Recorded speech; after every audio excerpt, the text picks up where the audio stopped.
Ikiza MPox cakaze. Mu Burundi abantu 142 baramaze gufatwa n'ibihara. Igisagara ca Bujumbura nico kiza imbere mu biharuro. Barundi kazi, ikiza ca MPox rero ntucirengagize. Niyo nkuru nyamukuru tuza kuyaga ku uyu munsi. Amahoro cane ni David, nizere ko meze neza.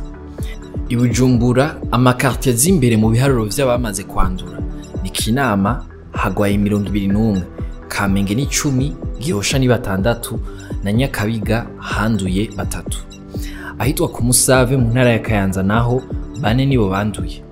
Ivyo biharuro bitangwa n'ubushikiranganje bw'amagara y'abantu nivyo gushika itariki 16 z'ukumunani 2024.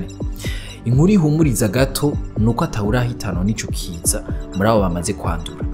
24 barakize, 118 nabo bariko baravugwa. Abikekwa ko bagwaye na 499. Abahungu canke abagabo bo kwiyubara kuruta kuko ibiharuro vyerekana ko ari bo bakarigwa cane. Ibice 55 kwijana vy'abamaze kwandura ni gitsina gabo. Mu bitsina vyose abana bafise Musi y'imyaka 5 nibo bazi imbere mu kwandura. Hakurikira abafise hagati y'imyaka 21 na 30. Abarundi rero two kwiyubara cane nari igico kiza hirya no hino mw'isi baguma bacandura. Abantu baba 1500 baramaze guhitana n'ico kiza nkuko ishira hamwe mpuzamakungu gitahamagara OMS ibishikiriza. Abo bantu baturuka mu bihugu 16 vyo muri Afrika. Igihugu kibangamiwe cane ni Republika Iharanira Demokarasi ya Kongo. Niho kuva umwaka utanguye abantu 15,600 banduye. Abashika 548 nabo barahitanwa na MPox. Kandi umugera w'ico kiza guguma wiyubura. Abaganga bariko barakurikirana abagwayi bararaje ushinga nuko haguma hibonekeza ubwoko bushasha bw'umugera wa MPox bukaze gusumba ubwa mbere. Ikibazo nuko bugoye gutora mu mubiri. Ubwo bwoko bushasha bumaze kwibonekeza hanini ni clade 1B mu gihe hahora hari ubwoko bubiri, clade 1 na clade 2. MPox kandi yarashitse no ku mugabane wa Buraya. Igihugu catanguye kwibonekezamo MPox ni Ubusuwede. Ubwoko bubiri bw'icanco nibwo bumaze gukoreshwa mu kwikingira ico kiza. Ibihugu bimaze kwemera kuzikoresha ni Nigeria na Republika Iharanira Demokarasi ya Kongo. Ibindi bihugu bidafise uburyo bizoshobora kuzironka habonetse imfashanyo. OMS itegekanya gukenera n'imiburiburi imiriyoni 15 z'amadolari y'abanyamerika mu ntango mu guhangana n'ico kiza. Ubu umuriyoni 1.45 w'amadolari yamaze gusohorwa. Dukomeze gukurikiza ingingo zo kwikingira MPox, twirinde kwandura na cane ntitwibagira ingendo yo gukaraba n'amazi meza n'isabune, twirinde gukoranako kugira iyo ndwara tuyibuze gukwiragira. Dutandukira inkuru ngufi nazo.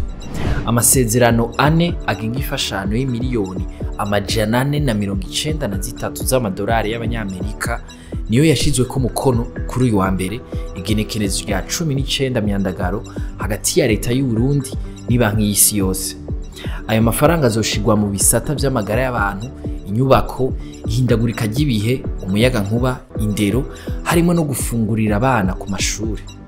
Hawasise wage aserukira ibanki y'isi yose mu Burundi abona ko igikomeye ari ishigwa mu ngiro gihuta y'imigambi ine nyamukuru. Guhangana n'ibiza n'isibe uzotwara miliyoni 113 z'amadolari. Guha abanyagihugu umuyaga nkuba uzoshigwamwo ku miliyoni 100 z'amadolari. Gushigikira igisata c'amagara y'abantu ku miliyoni 50 z'amadolari. Ubugira kane werekeye indero n'amagara y'abantu hazoshigwamwo imiliyoni 230 z'amadolari.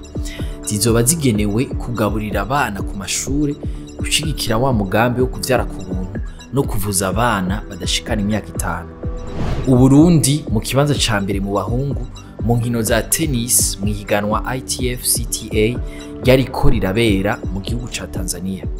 Iryo higanwa ryahuje urwaruka rutarenze imyaka 13 ruvuye mu mihingo itandukanye y'isi. Rikaba ryararangiye ku musi w'Imana uheze itariki 18 z'ukumunani 2024. Mu muco w'abahungu Uburundi bwarangije ihiganwa bufise ikibanza ca mbere. Kenya yafashe ikibanza ca kabiri, Uganda iza mu kibanza ca gatatu.